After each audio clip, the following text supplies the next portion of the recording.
పరమేశ్వర, నమస్కారం. దయచేసి నాకు ఒక సహాయం చేయండి.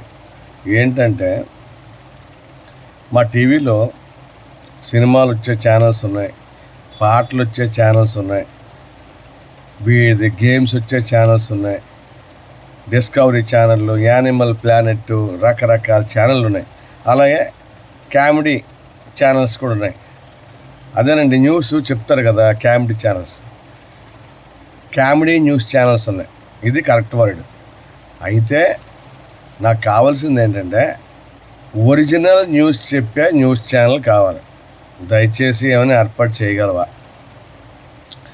మా ప్రభుత్వాలు ఏవి పట్టించుకోవు, ప్రజల కోసం అసలు పట్టించుకోవు. కాకపోతే నిన్న ఓటింగ్ జరిగిందండి. రాష్ట్ర వ్యాప్తంగా చాలా బాగా జరిగింది. దేశవ్యాప్తంగా ఎలా జరిగిందో తెలియాలంటే ఎన్నికలు పూర్తి అవ్వాలి. మొత్తం అన్ని రాష్ట్రాలు ఎన్నికలు పూర్తి అవ్వాలి. ఓకేనా? కాకపోతే కామెడీ న్యూస్ ఛానల్స్ కాకుండా, అంటే వీలైతే వాటిని బ్యాన్ చేసేస్తే మంచిది. మంచి news channel, original news channel. అంటే ఎగ్జాంపుల్, మా చిన్నప్పుడు దూరదర్శన్లో న్యూస్ వచ్చి చూడండి, 20 నిమిషాలే వచ్చేవి న్యూస్. అబ్బబ్బబ్బబ్బబ్బబ్బా, వండర్ఫుల్ అండి బాబు, వండర్ఫుల్. అన్నీ సత్యాలే, అన్నీ నిజాలే. ఇప్పుడు 24 గంటలు న్యూస్ వస్తున్నాయి, సుఖమే ఉంది. అన్నీ అబద్ధాలే. చిన్న ఎగ్జాంపుల్ చెప్పనా? పరమేశ్వర, పడుకుని పోకు. చిన్న ఎగ్జాంపుల్ చెప్తాను నేను. రాత్రి ఇంటికి వచ్చాను. ఎన్ని గంటలకి? 9 గంటల టైంలో ఇంటికి వచ్చాను. టీవీ వేసాను, ఒక న్యూస్ ఛానల్ వేసాను. వైసీపీ ఎమ్మెల్యే, టీడీపీ ఎమ్మెల్యే ఒక నియోజకవర్గంలో, ఒక జిల్లాలో ఏదో నియోజకవర్గంలో ఎదురయ్యారట. అయితే అందులో ఒక న్యూస్ ఛానల్ ఏం చెప్పాడు, టీడీపీ వాళ్ళు వైసీపీ ఎమ్మెల్యే అభ్యర్థి కారు అద్దాలు పగలు కొట్టేశారని చెప్పాడు. అది తప్పు కదా, అదేంటి అలాగా అని అనుకున్నాను. మళ్ళీ ఇంకో ఛానల్ వేసాను. అందులో ఏంటి చెప్పేది సార్, వైసీపీ అభ్యర్థి కార్యకర్తలు టీడీపీ ఎమ్మెల్యే అభ్యర్థి కారు అద్దాలు పగలగొట్టేస్తారని చెప్పారు. ఏది నిజం? ప్రజలకు ఎందుకు ఇలాగ తప్పుడు వార్తలు ఇస్తున్నారు? ప్రజలను తప్పుదారి పట్టిస్తున్నారు కదా. తప్పుదారి పట్టించకూడదు కదా రాజ్యాంగం ప్రకారం. ఇంకో న్యూస్ ఛానల్ వేసాం. అక్కడ ఒక పెద్దవాడు వచ్చి, ఏమండి మేము మంచోళ్ళమండి, మా మంచితనం చూసి ఓట్లేశారండి, డబ్బులు పంచే వాళ్ళని తిరస్కరించారండి, మా విశ్వసనీయతకి, మా మంచితనానికి, మా పాలనా విధానానికి రకరకాలుగా ఓట్లు వేస్తారండి అని చెప్పాడు. డబ్బులు పంచలేదా? డబ్బులు పంచినట్టు జనాలకు తెలుసు కదా, డబ్బులు తీసుకున్నట్టు జనాలకు తెలుసు కదా. మళ్ళీ నువ్వు టీవీలోకి వచ్చేలా చెప్తే ఏంటి అర్థం? అంటే ఛానల్ ఉంది, దాని ఎదురుగా కెమెరా ఉంది. ఛానల్కి వచ్చాము ఇంటర్వ్యూ ఇవ్వడానికి, దాని ఎదురు కెమెరా ఉంది, మనం మాట్లాడేస్తాం, మనది అయిపోయింది, మనకి ఏ డేట్ రాసి ఇచ్చారో చదివేసి వెళ్ళిపోతాం, అయిపోయిందంటే అయిపోద్దా? తప్పు కదండి. ఎవరైనా సరే జనానికి తప్పుడు సందేశాలు, తప్పుడు సంకేతాలు ఇవ్వకూడదు. మరి గవర్నమెంట్ అంటే ప్రజలు అంటారు, మరి ప్రజలంటే గవర్నమెంట్ అంటారు. కానీ వీటన్నిటినీ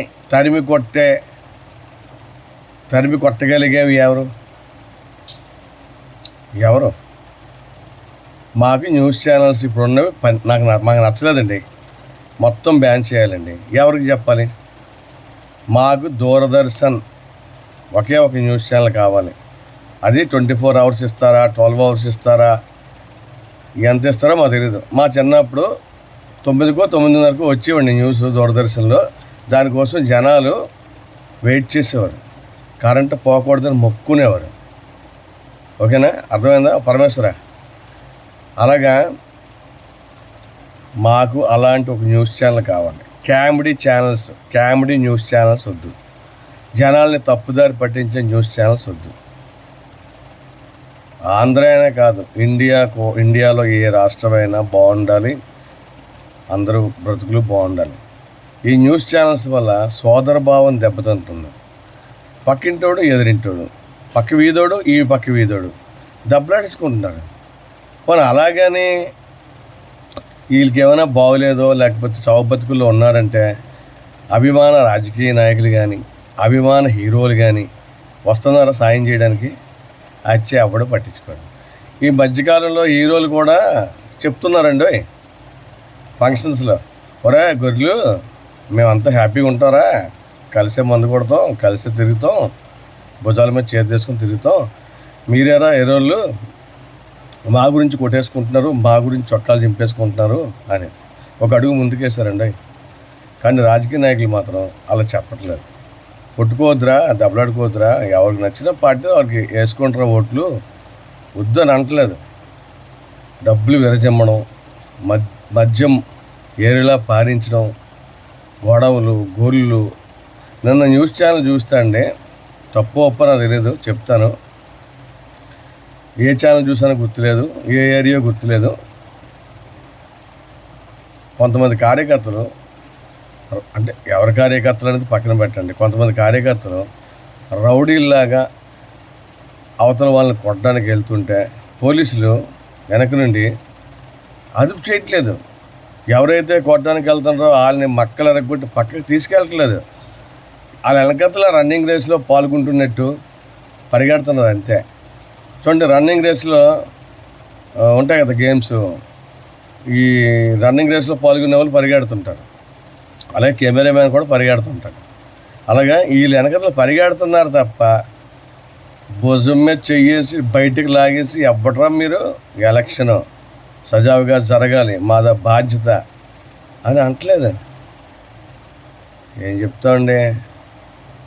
అందువల్ల అయిందేదో అయిపోయింది, ఇప్పటివరకు అయిందేదో అయిపోయింది. రాష్ట్రం బాగుండాలి, ప్రజలు బాగుండాలి. ఏ పార్టీ గెలిచినా అలాగే అనపోతే అవ్వదు. అందువల్ల ఏ పార్టీ గెలిచినా ప్రజల్ని బాగు చేయండి, అభివృద్ధి పదంలోకి తీసుకెళ్ళండి. అభివృద్ధి ఉంటేనే సంక్షేమం అని గుర్తుపెట్టుకోండి, ఓకేనా? అభివృద్ధి లేని సంక్షేమం ఎడారితో సమానం. ఒళ్ళు గొల్లైపోద్ది, ఇల్లు గొల్లైపోద్ది, రాష్ట్రం గొల్లైపోద్ది. అందువల్ల ఏ ప్రభుత్వం వచ్చినా ఫస్ట్ అభివృద్ధి చేయండి, ఆ తర్వాత సంక్షేమం ఇవ్వండి. అంతేగాని ఈ పథకాల పేరుతో సంక్షేమం పేరుతో అభివృద్ధి లేకుండా పంచకండి, ఓకేనా? నేను కొద్దిగా వెక్స్ అయ్యాను నిన్న న్యూస్ ఛానల్స్ ఇవన్నీ చూసి. కరెక్ట్ కాదు ఈ న్యూస్ ఛానల్స్. మరి ఈ వీడియో ఎక్కడి వరకు వెళ్తుందో తెలియదు నాకు, వెళ్తే వెళ్ళనే. కానీ ఫస్ట్ న్యూస్ ఛానల్స్ అని బ్యాన్ చేస్తారా? తప్పుడు న్యూస్ చెప్తే బంద్ చేయాలి ఆ ఛానల్ని. దీన్ని ఎలా ఒకసారి ఆలోచించండి. చాలామంది ప్రజలు ఈ విషయం మీద పోరాటం చేయాలి, ఓకేనా?